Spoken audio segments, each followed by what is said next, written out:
And why do you think that people actually offer this service? Like, people are not being themselves. And what do you think is missing when we talk about image consultancy in the society? Like, why do people opt for image consultancy? So essentially, Ariman, image consultancy is important for anyone and everyone for whom the opinion of others matters to their success.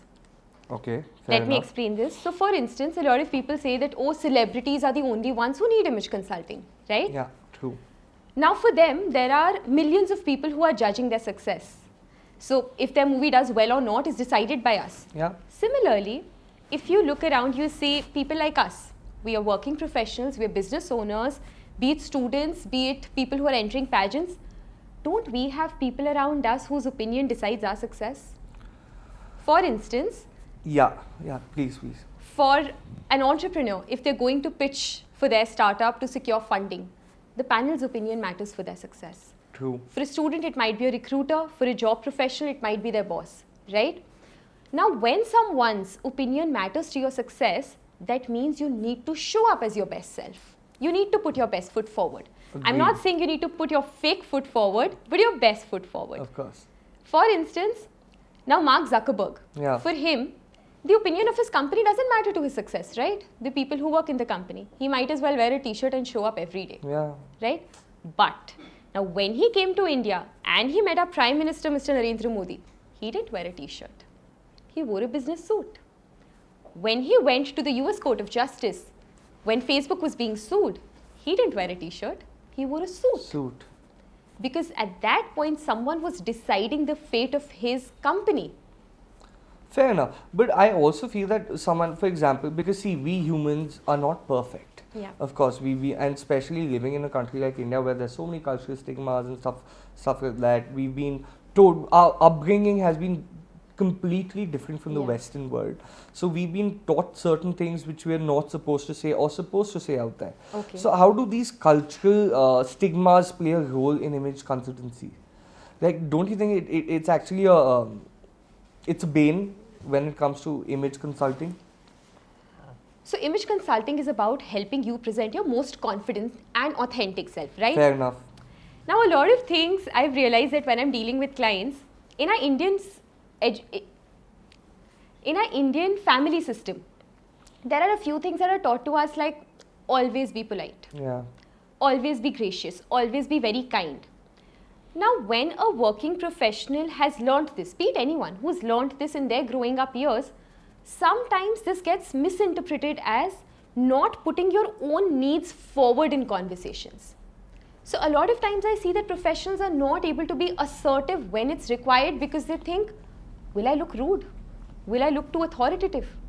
No, not. You are just putting your own needs forward. Agreed. But in a conversation, like for example, you're right. Like for example, if I'm having a conversation with the top professionals of the business world, so don't you think that, see, because image consultancy shows how you need to be poised, you need to be pitch perfect, and art is the opposite of that, but we'll get to that as well. So how does one not be authentic at that point of time? For example, if I'm having a conversation with Mark Zuckerberg for that matter, and I have certain things which you've also taught me, my wardrobe's on point, everything is on point, but my communication, that has to be impromptu, no? That is something which I can't so-called learn from a person like yourself. So how do you think that comes into the picture? Because see, communication has to be very impromptu and spontaneous at that point of time. Why not? So, okay, learning how to handle yourself under an intense situation is also something that can be practiced and learned. Yes, you can build it like a muscle. Okay. Also, any client who comes to me, of course, these are people who are going to be in the eyes of the media all the time. They're going to be doing impromptu speeches. They're going to be doing speeches in front of the boardrooms. We literally, like, we go through tools and methods that we teach them wherein they learn to organize their thoughts in impromptu conversations well. There is this framework I'll tell you about. There's a framework, it's called the PREP framework.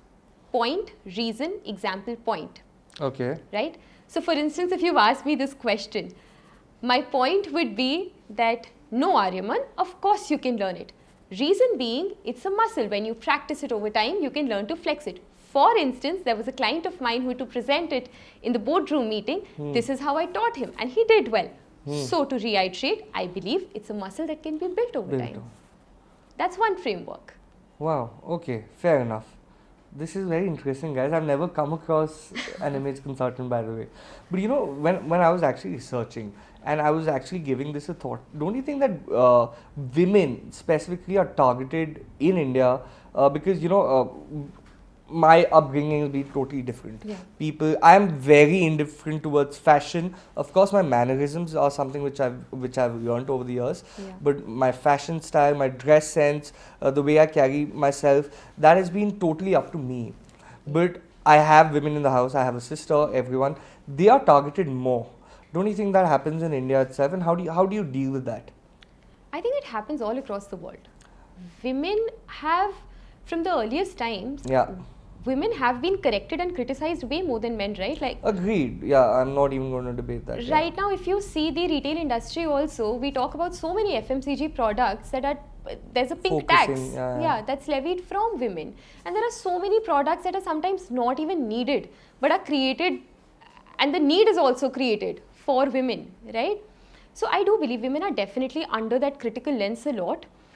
But in today's world, I love the fact that today's modern independent woman has taken a lot of her decisions and owned what her decisions, her opinions in a way that she'll be however she wants to be. A lot of them at least are moving that way. Yeah. So if I talk from an image consulting point lens, of view, the way that women clients come to me, one of the biggest difference that I still see between women clients and male clients that come to me is women, when they enter a room, they still feel the need to justify that they deserve to be in that room. Vis-a-vis when men enter rooms, they feel that they own the room already. They just need to fix themselves on how to look great in that room. Fair enough. So, no, this is actually true. I mean, I think this has been, it is a patriarchal society. I'm not even going to discount that. And women definitely need to work way harder on their own selves. But what are the key differences between, you know, consulting a man versus a woman? Like, you know, because women also have this thing when it comes to image consultancy that, oh, we know it all. We were just talking about it, that people specifically in India as well, and North India to be specifically, people have this attitude that I don't need a Meenal, I mean, I know it all. I know how to style myself. I know how to wear makeup. I know how, if I'm going into a boardroom, I know I'm not supposed to tie my hair. I'm supposed to keep my hair open, and so on and so forth. Yeah. So how do you actually target and consult those people? Like, what is it that you say? Okay, so here I'll tell you, Ariman, I'm very clear on the kind of clients that I want. Image consulting, much like a lot of self-improvement services like therapy, nutrition, diet, if the need comes from within, if you are convinced that this is something that will help me, improve me, only then are you an ideal client for me. Otherwise, you're not. Because if there is not enough self-motivation for you to undergo this transformation, and it's a rigorous transformation, wherein you have to do more work than I'm going to do in this process. Fair enough. Right? But when does one feel the need is what I want to know. Like, when do I say that, oh, Meenal, please help me out? Like, when does that point come? Usually, I've seen that at the turning points of your life, any place, so for instance, when you're moving from school to college, college to job to maybe you're getting promoted, maybe then you become a CXO, or you're starting your own business, you're going to get funding for the same, now you're presenting it to the world in the media, an IPO is coming out. Any important junction of your life, you'll need an image consultant, because now the way that you're seeing yourself and people are going to be seeing you is changing. Okay, fair enough. And how does it benefit me at the end of the day if I actually consult you for myself? I mean, because you've handled so many clients. So how do you think that that's benefit? Of course, it gets them more business, but personality developments have also happened. So what is like the best testimonial you've ever gotten?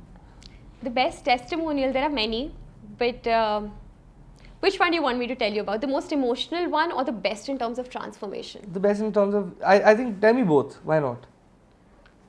Okay, so the most emotionally, the testimonial that is really close to me is when I really started off about 8 years back.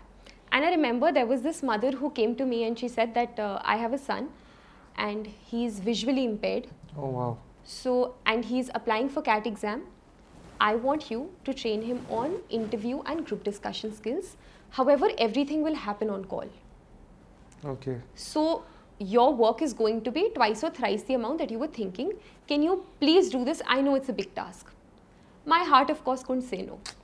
And I went ahead and we started it. Every night, Ariman, for 3 hours, every night we used to sit and we used to rehearse his answers on call. And so he gave the interview, group discussion happened. I remember 1 month later, and I always tear up when I'm telling this to anyone, but 1 month later, I get a call from his mom saying that, Meenal, can you please come to the door? I'm at your house.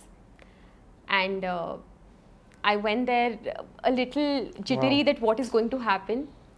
And when I open the door, I see her and she has this stack of motichur laddus because once in a conversation I told her that they were my favorite sweet.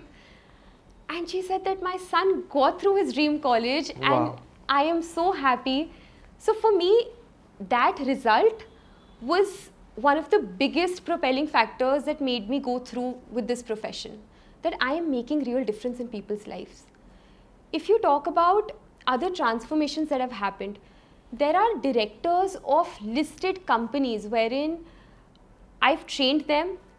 Before the training, there was a next gen director, and I'll tell you his example. So, next generation director, he came to me and he said that, Meenal, I feel that people see a lot of entitlement in me, in the way that they deal with me, because these are twice my age and now they're working for me and they know that I've gotten this position because my father's the chairman.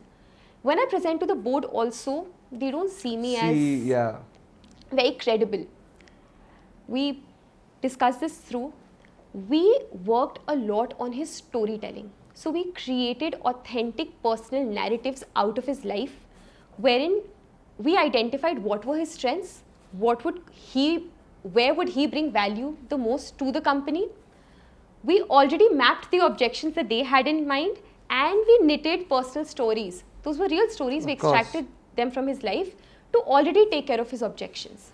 We practiced them, and I remember that when he came out of that board meeting, he done so well. He done so well that out of all the directors right now, I know that the next face of the company is going to be him, because he comes across as the most bankable and dependable person. Fantastic. But yeah, I mean, these are amazing stories. But then, to which I'm thinking that, I think the result is so intangible that how do you end up measuring it? So I mean, have there also been times that you've actually there's been a backlash when it comes to the results, and people have said that no, this is not my cup of tea, or this is something which I'm not being able to do, Meenal, so what do I do? So there are a few clients who came to me because they saw that other people were taking it and they saw it as a good to have service, like herd mentality. So if you've taken it, I don't know why I need it, but let's try it, right? They've taken the service like that, where there was no real intention to actually change. And at that point, after 8 sessions, they would come back to me and say, but I don't see a change. And I say that, okay, my session was happening once a week, 60 to 90 minute session. What was happening behind the scenes for the rest of the 6.5 days of the week? Nothing. So if you don't have the intention to put your work in, you're not practicing what I'm telling you. And these are big concepts. If today I'm telling you that, Ariman, you really need to, this is how your body... Yeah, please tell me. This is, no. I am not going to pull you up on that. But for instance, I need this. If this is how your body language can be improved, but during the 90 minutes you've heard it and the remaining 6.5 days it's not even in your mind, how are you going to change? Right? Yeah, fair enough. I think money goes down the drain. Down the drain. Yeah. So that's happened. There are other times also where I'm being very honest, there are other times when they came to me thinking that this service was also going to do the job of a therapist. Oh wow, okay. And I am very honest when such a need arises. In fact, there have been times where I've impaneled therapists along my service, and I've said that you please work on some serious childhood self-esteem issues with them.